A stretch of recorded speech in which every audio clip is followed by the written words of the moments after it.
Good morning, students. Today we'll start with Chapter 9, Unit 2, Forms of Business Organization. Now, in the previous classes, we have learned about different forms of business organization, such as sole proprietorship, Hindu undivided family, partnership, joint stock company, cooperative organization, multinational company. Each under separate chapters. Now, in this chapter, we will learn about the government organization. Now, earlier, the role of the government, it was mainly focused on the maintenance of law and order. And the private organization, they were involved in the development of all the industrial activities, okay? And they were dealing with all the industrial business. Now, slowly what happened, the private organization, they started focusing more on the profit rather than providing service to the public. Okay, they focus more on the profit, and they also started exploiting the consumers in many ways to a large extent.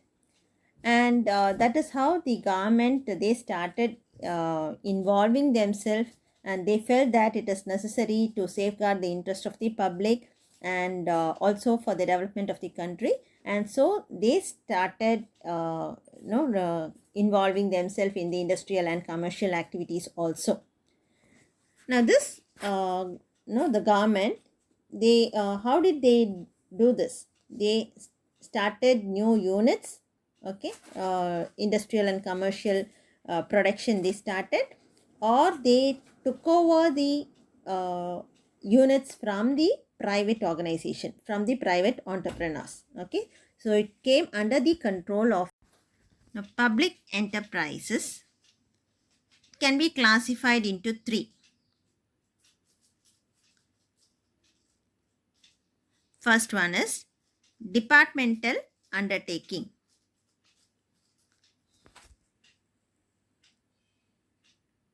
Then statutory corporation.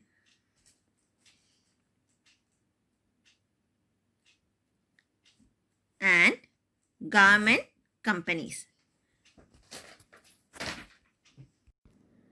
Government organization. The public enterprise can be classified into three: the departmental undertakings, statutory corporations, and government companies. The examples are given here. For departmental undertakings,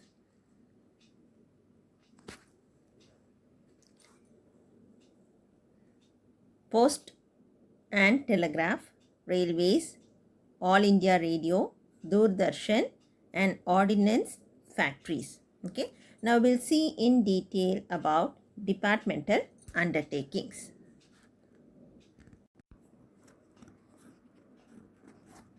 Now, departmental undertaking, it is the oldest and the traditional form of public sector enterprise. Okay, and it is run on a departmental basis of the government. Okay, say for example, the government will have a separate railway department, separate means television department. Okay, so separately each means focusing on a specific function, and they function under the separate ministry. They function under the ministry's control. For railway, there will be a separate minister, railway minister. For television, also there will be a separate minister for communication. So for each department, there will be it will be under the separate ministry's control. Okay. Now, meaning departmental form of organization is, one second. Departmental form of organization of managing the state enterprise is the oldest form of organization. For 1 mark they may ask. Okay. Now, under departmental form of organization, a public enterprise is run as a separate full-fledged ministry or as a major subdivisions of a department of the government. Now we'll see the features of departmental undertaking. First one is ultimate responsibility. Now, as I told you, each department, they function under the ministry of that ministry head. Okay, for railway there will be a separate minister, and for other departments, postage and telegram, there will be a separate minister. For each department there will be a separate minister, and the ministers, they delegate the authority downwards to various other levels of management. Okay, now see here, the ultimate responsibility for the management of the departmental undertaking lies with the minister concerned. Okay. Next one is governmental financing. Now the government, when they prepare the budget, the Reserve Bank, they prepare the budget, they allocate separate funds for each department. Okay. And see here, the departmental undertaking is financed through annual budget appropriation by the parliament or the state legislature. The parliament, these ministers, they are responsible to submit all the accounts in the parliament. Okay, and in the parliament, they will in the annual budget, they will allocate the funds for various departments. Next one is accounting and audit. So all the procedures what the government follows will be applicable for departmental undertaking also in terms of accounting and auditing. Okay. Now the department undertaking is subject to the normal budgeting, accounting and audit procedures which are applicable to all the government departments. Next one, managed by civil servants.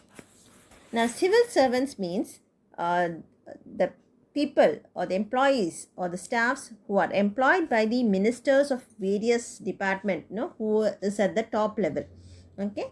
Now these departmental undertakings is managed by the civil servants. One more question.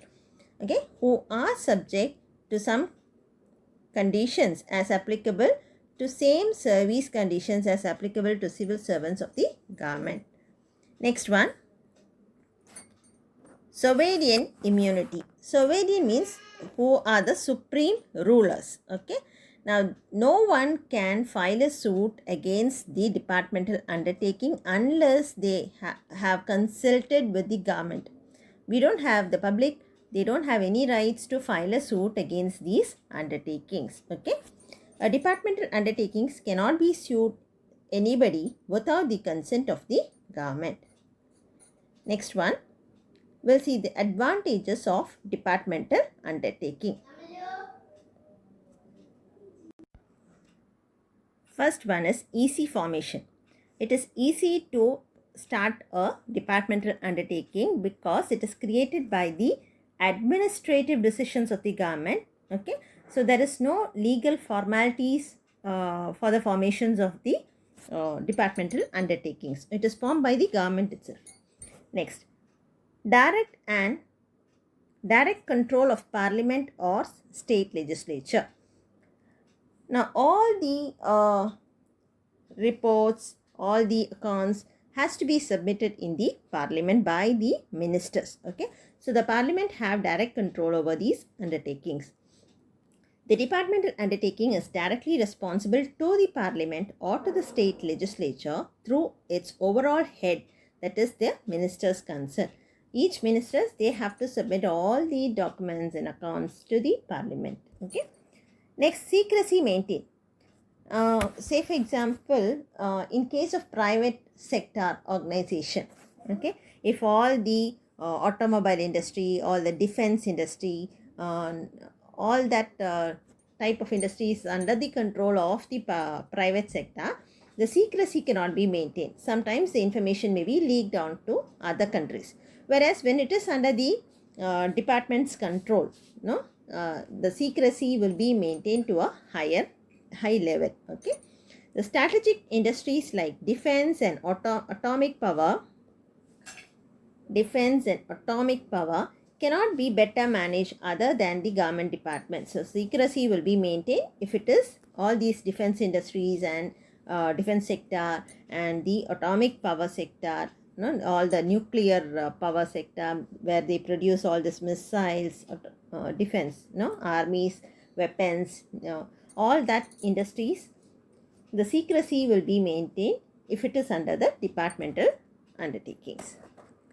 Lesser burdens of tax on public. Okay.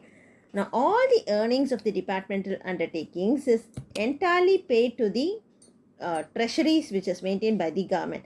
Therefore, the public, for the public, there won't be much tax burdens. Okay. Next is instrument of social change. Now, all the departments, when it is under the control of this government, okay, they render better service to the public than the private sector units. Okay, now they promote the economic, they work for the promotion of the economic development. Okay, so government can promote the economic and social justice through the departmental undertaking. Next one is lesser risk of misuse of public money. Now, in case, if these departments or the railways, postage, telegrams are under the control of the private, then they misuse the public money. Whereas when it is under the government's government's department, then they have to maintain separate accounts. The budgets will be allocated for various departments. The accounts should be maintained properly. They will have a proper auditing procedure, and each ministry of the department has to submit all the accounts and the audit reports to the state legislature or to the parliament. So there is less risk of misuse of public money. Okay. Next one is guided by the rules and regulations of the ministry. So each department, they are headed by the ministry. So whatever rules and regulations are framed, so railway departments will have separate rules. So all that department, they have to abide by those rules. So each department, they will have a separate rules and regulations of that ministry. Next, we'll see the disadvantages of departmental undertaking. Red tapeism. Red tapeism means excessive and rigid control. They have so much of rigid procedures to be followed, okay, which is very strict procedures to be followed. So what happens, in case of departmental undertaking, if each department, when they want to take any decisions, it is not made quickly because there are so many procedures to be completed. They have to get the approval from the higher levels. The decision process is delayed. Okay, there is too much of procedures which results in delay. Next one is incidence of additional taxation. Suppose if a particular department incurs any loss, say for example the railway department incurs a loss, that loss is met out of the money or the budget which has been allocated to that particular department. From the treasury amount, they will take and compensate the loss.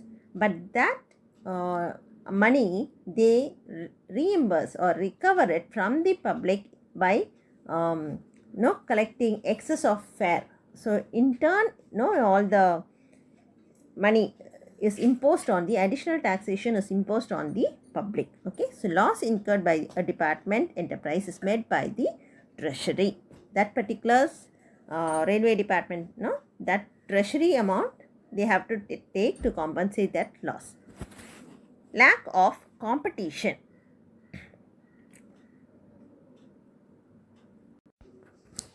Now, in case of departmental undertaking, there is no competition. Okay, so that is one drawback, and this may lead to they run the business or they do the activities in their own style because there is no one to compete with them. Okay, and this it is a drawback for the public also.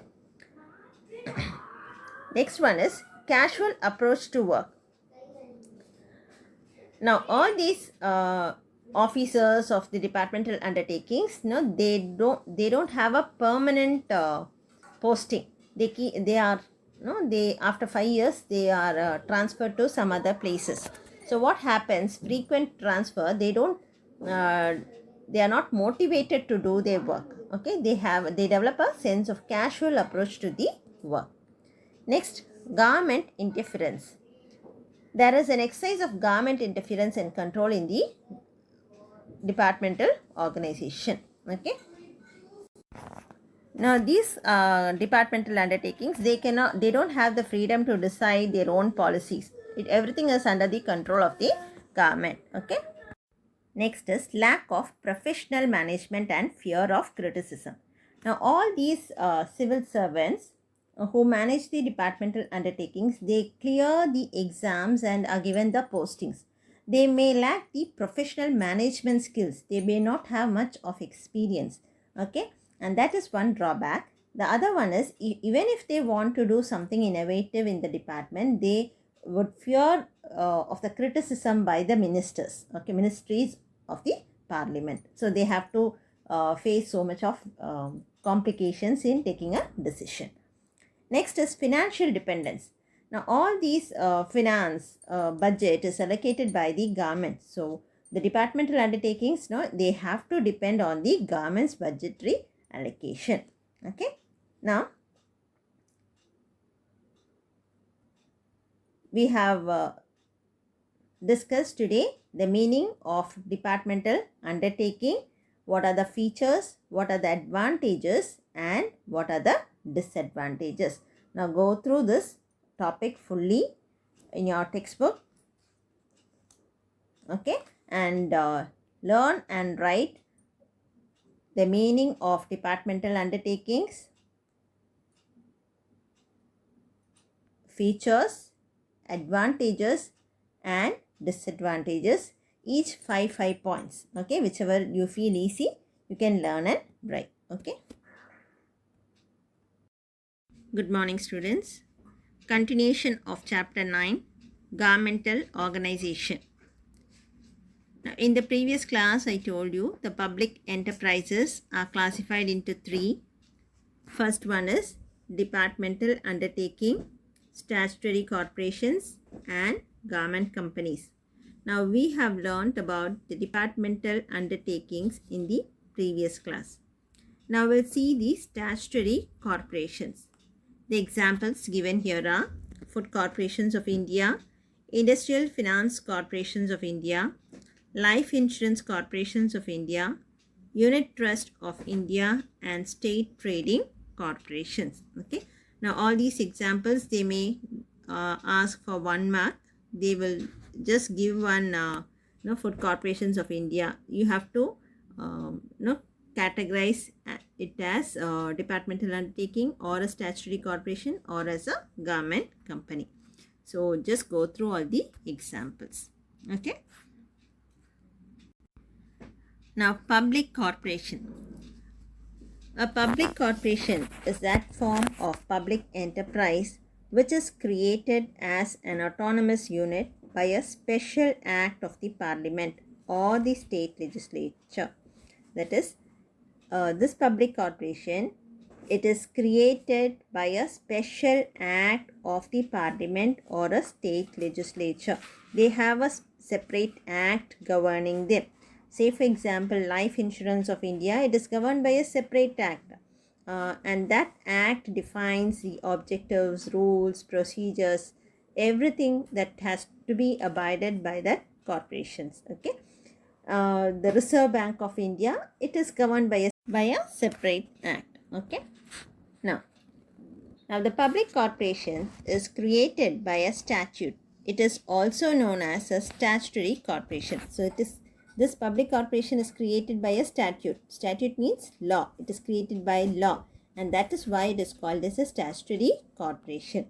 The examples given here are Life Insurance Corporations of India, Oil and Natural Gas Commission, Reserve Bank of India. All these are the examples of statutory corporations or public corporation. Now we'll see the features of public corporation. Special statute, separate legal entity, capital provided by the government, financial autonomy, management by board of directors, own staff, service motive, public accountability. Now we'll see all this in detail. Special statute means it is created by a special act of the parliament and or the state legislature. Okay, and it is governed by a separate act, and that act will define its objectives, the functions, what are the powers, everything is defined in that act. Separate legal entity. Okay, that is, the public corporation is a separate entity which is distinct from its members, and it has a perpetual succession, means continuity of existence of a business, continuity of existence of the organization. Now, perpetual succession means even if the members leave the organization, it will not affect the functioning of the organization. Okay, and it also has a common seal. Okay, so that they can enter, being a separate person, it can enter into contract with others. Next is capital provided by the government. Now, the capital of this public corporation is provided by the government. Okay, the initial capital is provided by the government, but this public corporation, they have also began to raise the capital by issuing the shares to the public. Okay, so capital of the public corporation is given by the government or the agencies controlled by the government. Financial autonomy. Autonomy means the freedom. Financial autonomy means the public corporations or the statutory corporation, they prepare their own budgets and they have the authority to retain some funds, and also they can utilize their profits and earnings accordingly what they decide. Okay, they have their own planning of the budget. Next is management by board of directors. Now, the board of directors, they are appointed and nominated by the government. Okay, even if the board of directors are appointed by the government will not interfere in the day-to-day activities of the corporations. Okay, and the management is done by the board of directors. Now, the management is vested in the board of directors appointed or nominated by the government. Next is own staff. If you take an example of Reserve Bank of India, they have their own staff. That is, they recruit their staff members by conducting various exams, interviews, all that. They select their own staff. Okay. Now, a public corporation has its own staff whose appointments are decided by the corporation itself. Next, service motive. Now, the main objectives of this public corporations or setting up of Reserve Bank of India or Life Insurance Corporation, it is to serve the public. Okay, public accountability. Now, these corporations, they have to submit their reports to the parliament. Okay, and the workings are monitored, and it is also audited by the and it has to be submitted to the legislative. Okay, next, advantages of public corporations. Bold management due to operational autonomy. Now, a public corporation is free from the government control. That means the government will not interfere in the day-to-day functioning of the business. So, what happens? These organization, they can take the bolder decisions, and they are free from the government's control. Okay. Next one is legislative control. Now, all the dealings of the public corporations are subject to the it is scrutinized by the committees of the parliament and the state legislature. Okay, so they are under the control of the law. Next is qualified and contented staff. Now, all the staff members are selected based on the qualification. They have to go through so much of interviews and tests to get selected, okay, to be qualified, to be a qualified staff. Now, because of this qualification, the staffs are also motivated to work hard for the corporations. Next one is tailor-made statute. So everything, the law is defined, okay, the special act created so that the corporations can function in a best manner to achieve its objectives. Tailor-made means it is created, all the laws, the procedures, everything is created so that the corporations will function smoothly for the betterment of the public, okay, to fulfill the specific needs of the public. Next one is not affected by political changes. Okay, so the political interference is not there in case of a statutory corporations. It is not affected by any political changes, okay, as it is a separate entity. Next one is lesser likelihood of exploitation. The government nominates various representatives of board of directors like laborers, consumers, etc., leading to lesser likelihood of exploitation. So the board of directors are from various fields, okay, they have the expertise, knowledge and experience in different fields, from labor, the consumers, in all the fields the board of directors will be selected. So the chance of consumer exploitations is limited. Next is reasonable pricing policy. Now the public corporation, they follow the reasonable pricing policy, okay, based on the cost benefit analysis. Next one, disadvantages of public corporation. First one is autonomy and flexibility only in theory. Autonomy means freedom. So I told you in the advantage that they have the freedom to take the decisions, as the government will not interfere in the day-to-day activities of the business. But in practice, this is not followed. The government interference, the political interference is there. Okay, so it is not followed in practice. Next one is misuse of monopolistic power. Monopolistic means single control, okay, there is no one to compete with the public corporations. So there are chances that they may misuse this power and they also exploit the consumers, okay. Next one is rigid constitution. The constitutions of the public corporation is very rigid so that it could not be flexible in its operations, okay. Constitution means the law, the statute is very rigid, very strict. It cannot be changed very often, okay.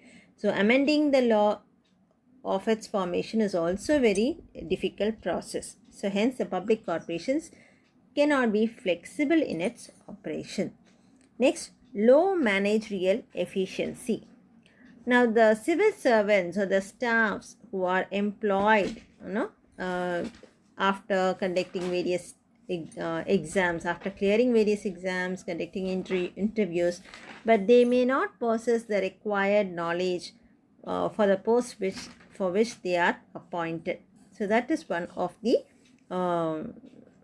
drawback, okay, because they lack the managerial efficiency. Next one is problems of passing a special act.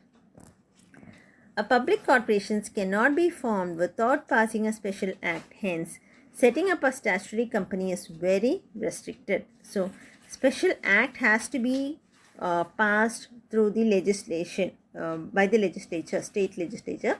So, it is very difficult to set up a separate act, and that is why it is very difficult, it is very restricted to start a statutory corporation. Next one is clash of divergent interest.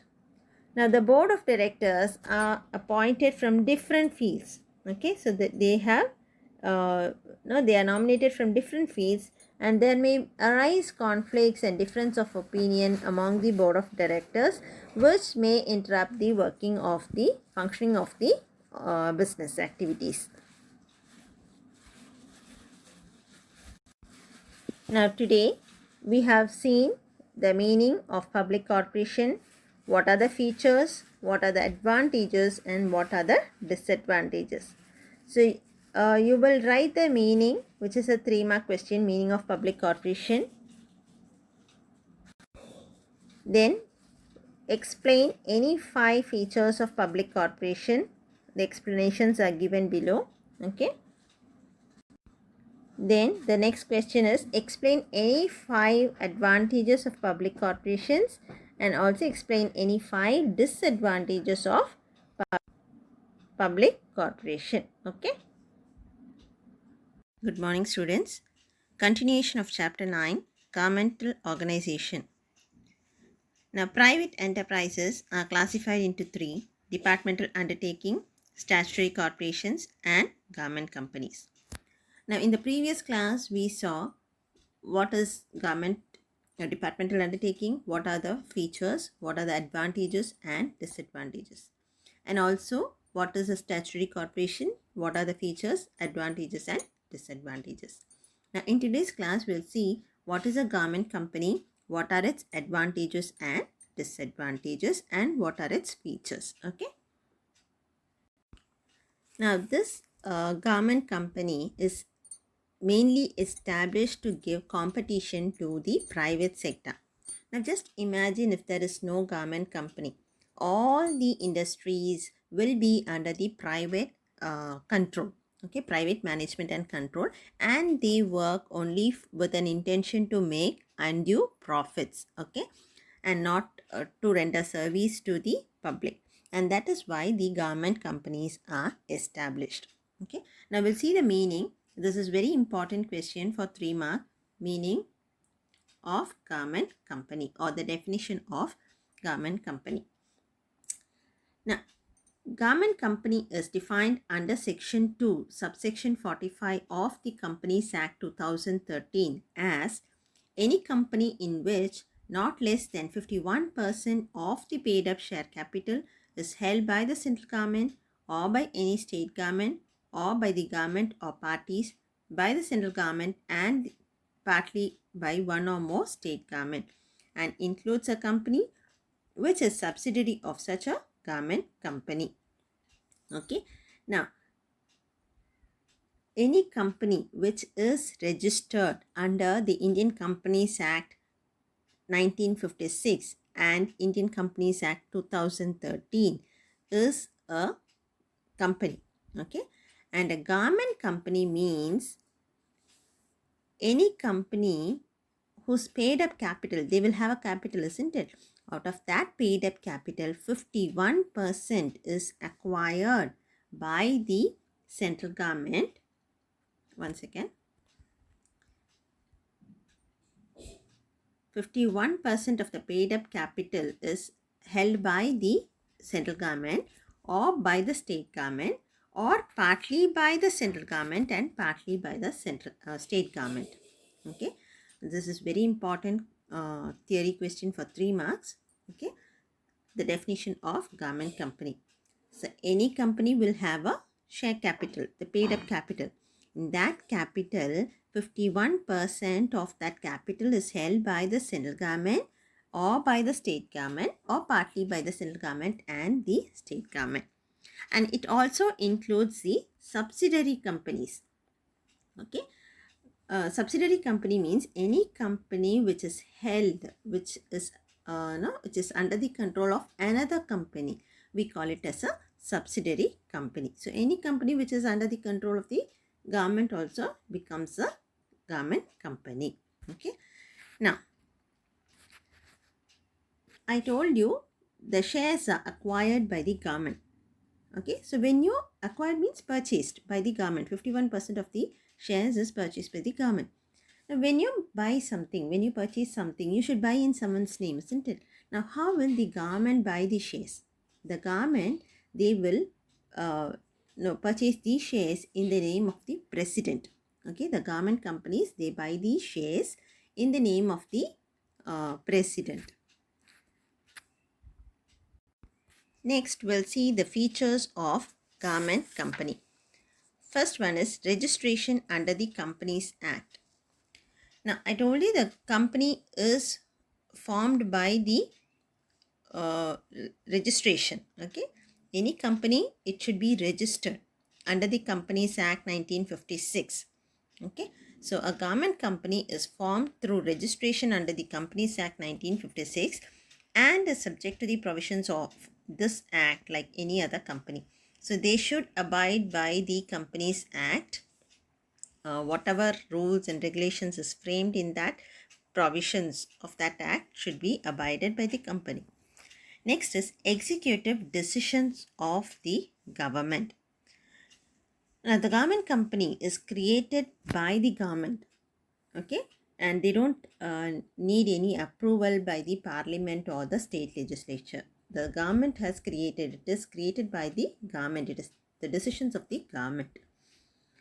Separate legal entity. Like any other company, a garment company is also a separate legal entity that is separate from the government.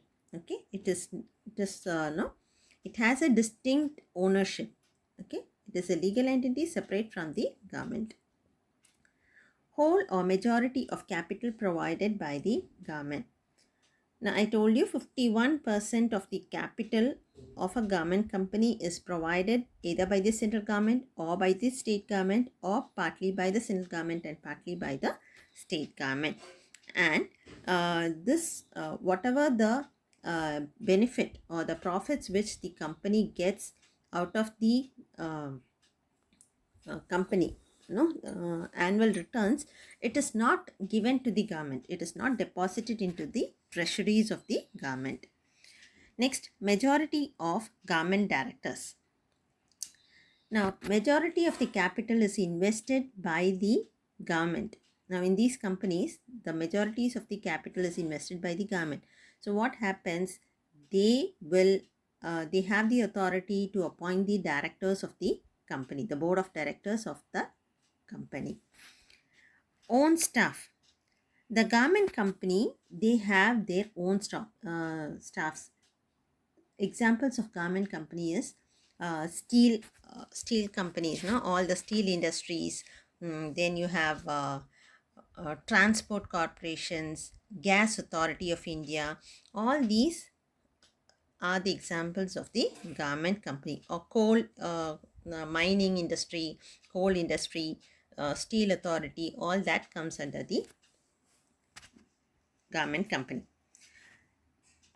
Next, free from procedural control. Okay, they don't have the the government undertakings. All the budget is allocated by the government. All the accountings, controls, auditing, everything is done by the government's control. Whereas in government companies, that it is free from the government company is free from all the budget, accounting and auditing controls applicable to the government undertakings. Accountability to the parliament and state legislature. Okay. Now, government has contributed 51% of the capital to these companies. So what happens? The annual report has to be submitted to the parliament and state legislature. Okay, every year the annual report should be submitted. Next one is advantages of garment company. Easy formation. A garment company is very easy to form. Okay, it is just it has to be registered under the Companies Act, and the government has to take the decision to start the company. Internal autonomy. Internal autonomy means freedom, the internal freedom. Okay, now the government or any other ministers or politicians will not interfere in the daily running of the business, day-to-day activities of the business. Okay, so the government company can manage its affairs independently. It is relatively free from ministers' control and political interference in day-to-day functioning. That is as per the law. Okay, so this is an advantage. But in disadvantage, you have the same point. Okay, now we'll see when we go through the disadvantages. Okay, private participation. Through government company device, the government can avail of the management of skills, technical know-how and expertise of private sectors and foreign country. Now these government companies, Steel Authority of India, then you have transport, then you have mining industry. All these, they avail the, even if it is under the control, no, it is the government company, they can avail the foreign technology, foreign skills, the management, all the benefits can be availed. Easy to alter. Objectives and powers of the company can be changed by simply altering the memorandum of association of the company without seeking the approval of the parliament. So, memorandum of association, it is a document which states all the clause which we learned in the previous class, isn't it, when we saw the Companies Act, joint stock company. Okay, so when you alter that memorandum, the powers of the company, the objectives of the companies can be changed. Okay, discipline. They have to, these companies, the government companies, they are set up by registration under the Companies Act. Okay, so what happens, they have to abide by the rules and regulations of prevailing in that act. Okay, so which keeps the management of the company active, alert and disciplined. So they are abiding by certain rules of the Companies Act. Professional management.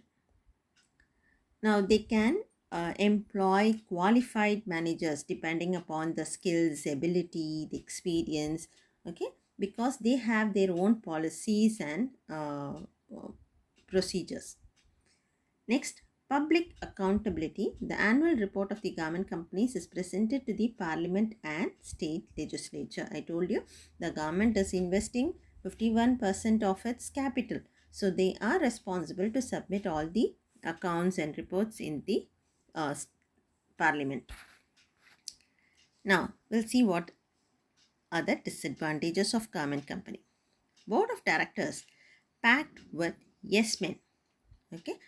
Now, I told you, since 51% of the capital is invested by the government, is acquired by the government, they will appoint the board of directors. They have the authority to appoint the board of directors of the company.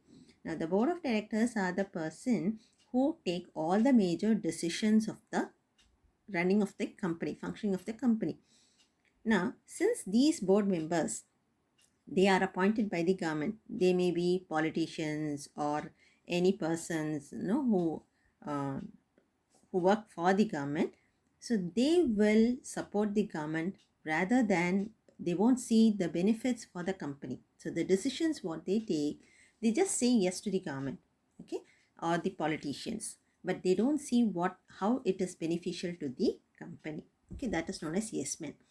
On the board of directors of the government company, there are government appointed directors, government being the major shareholder, who are the yes men of the government. Next one, autonomy only in name. Autonomy means freedom. Now, as per the law, these government companies, they have the freedom to work, okay, without the interference of the government in the day-to-day functioning. But this does not happen in reality. The government interference is still there in the functioning of the business. Okay. A fraud on Companies Act and Constitution. Now, there is always a criticism. Okay, a government company, it is always criticized as being a fraud on the Companies Act and on the Constitution. It is criticized by the public. It is generally criticized like, no, it is just a fraud. Fear of exposure. Now, the board members or any other people or employees working in the government company, they fear, means higher level people, they fear to take an initiative for the betterment of the company because of various reasons. They may be criticized by the higher officials, or because the government's involvement, political involvement, all that hindrances are there, and that is why they fear to take their own initiative or the decisions for the betterment of the company.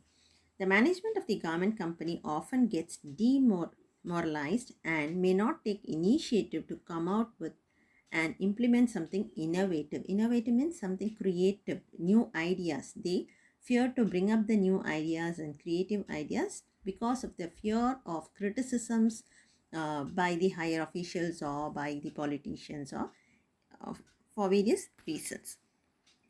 Lack of expertise in deputation. Now, all the main persons, the higher level persons, are appointed by the government. So what happens, they work on deputation basis, okay, maybe for 5 years, 6 years or like that. And in that case, what happens, they don't have the expertise knowledge in that particular field, okay. They clear the exams and just get the posting. They don't have the experience in that particular field, and that is one of the disadvantage. Selfish functioning. The government companies, they work neither for the government nor for the public at large. The people, the government staffs, the civil servants, they don't work for the company or they neither work for the public. They just try to for their own benefits. They get all the bribes and they work for their own benefits, okay. So that is what selfish functioning. Now today we have seen what is departmental undertaking. The meaning is very very important, 3-mark question, okay. Learn and write the meaning. Then what are the features? Once again, the meaning, then features. You can write any 5 points, whichever is easy for you, okay. Again, advantages of government companies, any 5 points, whichever you feel easy, you learn and write without seeing. And disadvantages of government company also, whichever is easy, you can write any 5 points, okay.